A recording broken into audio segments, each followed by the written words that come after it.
Halo guys, apa kabar kalian semua? Semoga sehat selalu dan senantiasa dalam lindungan Tuhan. Sebelum kita membahas apa itu pasar uang dan pasar modal, jangan lupa subscribe, klik lonceng, dan komen di dalam channel ini ya. Oke, let's go.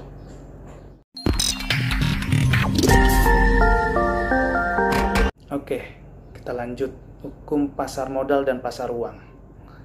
Sektor non-real atau sektor moneter secara garis besar dapat dibagi dalam dua kategori, yaitu pasar uang dan pasar modal. Pasar uang itu adalah bertemunya permintaan dan penawaran terhadap mata uang lokal dan asing, serta dengan kata lain pasar yang memperdagangkan falas.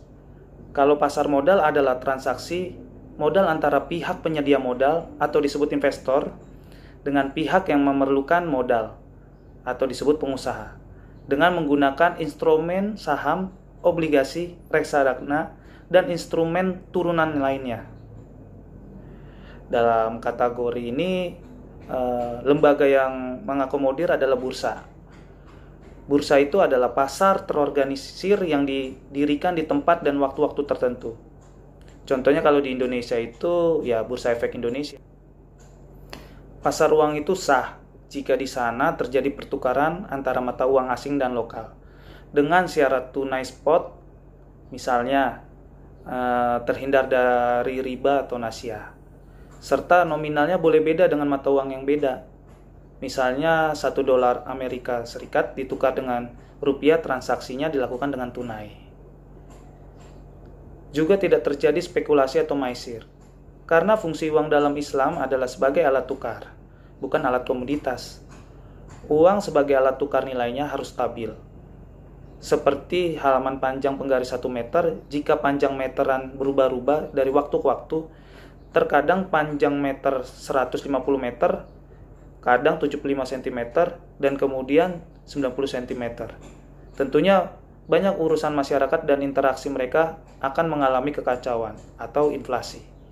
Dikarenakan nilai mata uang dalam Islam stabil, maka tidak bisa dijadikan ajang cari untung, menjadikan uang sebagai komoditas.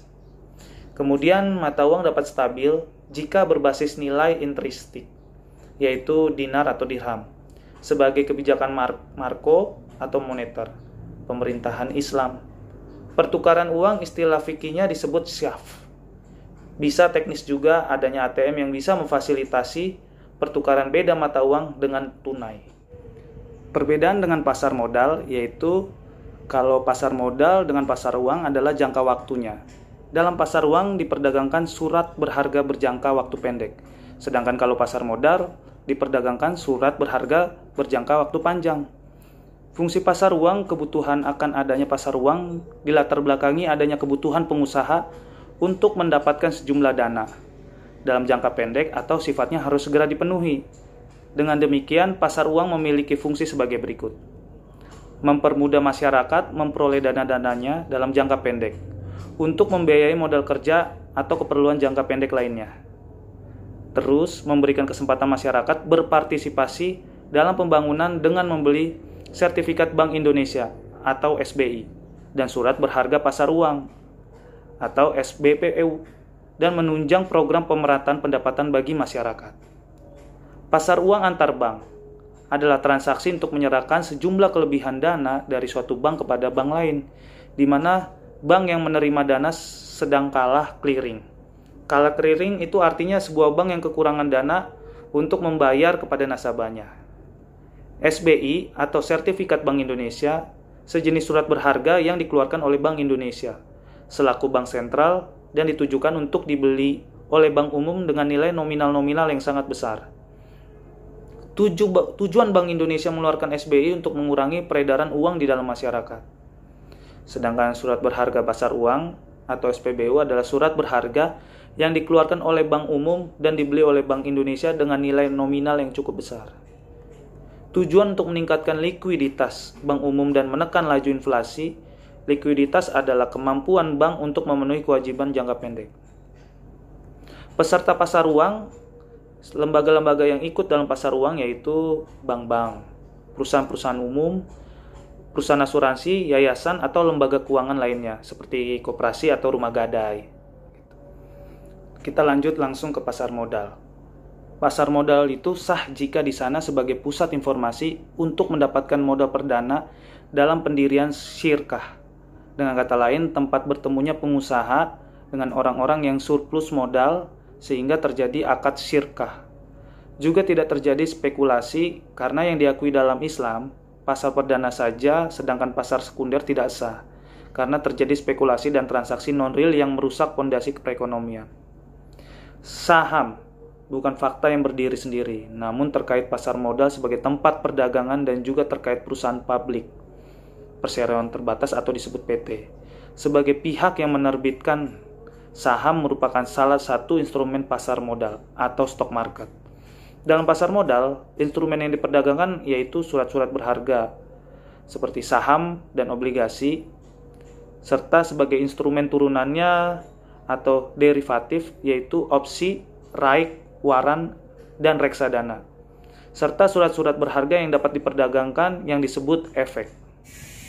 Oke, sebelum kita lanjut ke dalam pasar modal, sebaiknya kita mengetahui dulu apa artinya saham, obligasi, right, waran, dan reksadana.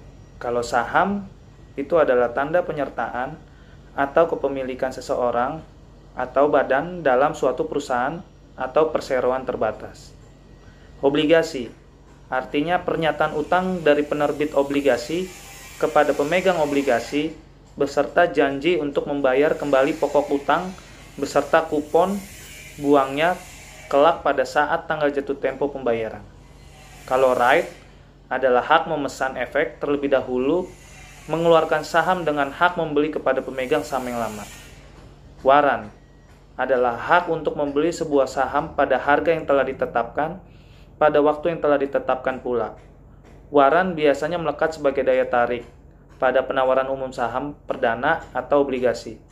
Kalau reksadana adalah wadah yang dipergunakan untuk menghimpun dana dari masyarakat pemodal untuk selanjutnya diinvestasikan dalam portofolio efek oleh manajer investasi. Selain terkait pasar modal, saham juga terkait dengan perseroan terbatas atau limited company sebagai pihak yang menerbitkan. Perseroan terbatas sendiri juga mempunyai kaitannya dengan bursa efek. Kaitannya jika memesan perseroan terbatas telah menerbitkan sahamnya atau disebut juga go public di bursa efek. Maka perseroan itu dapat dikatakan menjadi perseroan terbatas terbuka atau di belakangnya ada TBK-nya. Fakta dalam pasar modal. Pasar modal adalah sebuah tempat di mana modal diperdagangkan antara pihak yang memiliki kelebihan modal atau pihak investor dengan orang yang membutuhkan modal. Misalnya pihak insurer atau emiten untuk mengembangkan investasinya. Para pelaku pasar modal itu ada 6 pihak. Seperti emiten, yaitu badan usaha yang menerbitkan saham untuk menambah modalnya atau menerbitkan obligasi untuk mendapatkan utang dari para investor di dalam bursa efek. Perantara emisi, penjamin emisi atau disebut underwriter, yaitu perusahaan perantara yang menjaminkan penjualan emisi dalam arti jika saham atau obligasi belum laku, penjamin emisi wajib membeli agar kebutuhan dana yang diperlukan emiten terpenuhi sesuai dengan rencananya. Akuntan publik, yaitu pihak yang berfungsi memeriksa kondisi keuangan emiten dan memberikan pendapat apakah laporan keuangan yang telah dikeluarkan oleh emiten itu wajar atau tidak. Kalau perusahaan penilai atau appraisal, yaitu perusahaan yang berfungsi untuk memberikan penilaian terhadap emiten apabila nilai aktifnya emiten wajar atau tidak. Yang ketiga, badan pelaksana pasar modal. Badan yang mengatur dan mengawasi jalannya pasar modal, termasuk mencoret emiten dari lantai bursa dan memberikan sanksi kepada pihak-pihak yang melanggar peraturan pasar modal. Di Indonesia, badan pelaksana pasar modal adalah Bapepam. Bapepam sendiri artinya Badan Pengawas dan Pelaksana Pasar Modal, yang merupakan lembaga pemerintah di bawah Kementerian Keuangan. Yang keempat, bursa efek. Bursa efek adalah tempat diselenggarakannya kegiatan perdagangan efek pasar modal yang didirikan oleh suatu badan usaha. Di Indonesia, yaitu disebutnya Bursa Efek Indonesia. Kelima, perantara perdagangan efek adalah makelar atau disebut pialang atau broker dan komisioner yang hanya lewat kedua lembaga itulah efek dalam bursa boleh ditransaksikan. Makelar adalah perusahaan pialang yang melakukan pembelian dan penjualan efek untuk kepentingan orang lain dengan memperoleh imbalan. Sedangkan komisioner adalah pihak yang melakukan pembelian dan penjualan efek untuk kepentingan diri sendiri atau untuk orang lain dengan memperoleh imbalan. Yang keenam, investor adalah pihak yang menanamkan modalnya dalam bentuk efek di bursa efek dengan membeli atau menjual kembali efek tersebut.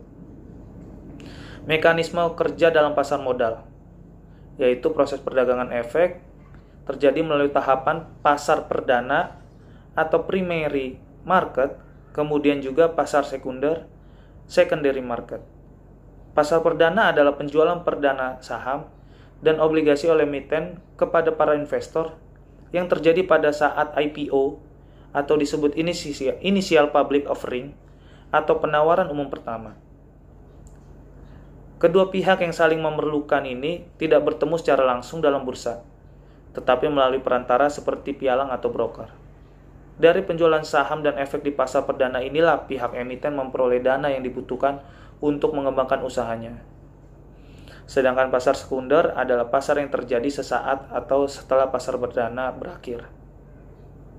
Maksudnya setelah saham dan obligasi dibeli investor dari emiten, maka investor tersebut menjual kembali saham dan obligasi kepada investor lainnya, baik dengan tujuan mengembalikan untung dari kenaikan harga maupun untuk menghindari kerugian atau capital loss. Perdagangan di pasar sekunder inilah yang secara reguler terjadi di bursa efek setiap harinya.